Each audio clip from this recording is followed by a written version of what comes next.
We're tracking the latest on wildfires burning in western Colorado. The latest fire broke out over the weekend near Montrose.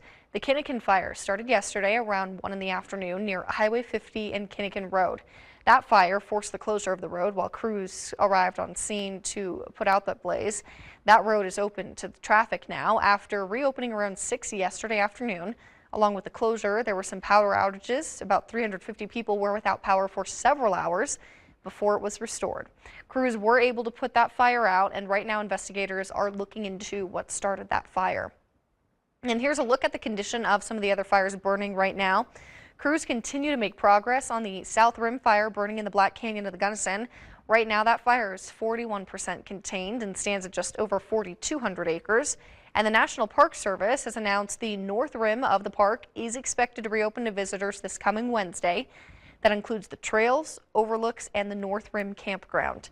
Crews working on the Turner Gulch fire along Highway 141 have that fire 54% contained. The lightning caused fires over 19,000 acres. More containment was made over the weekend on the Deer Creek fire. That fire is burning in parts of Utah and Colorado, also sparked by lightning.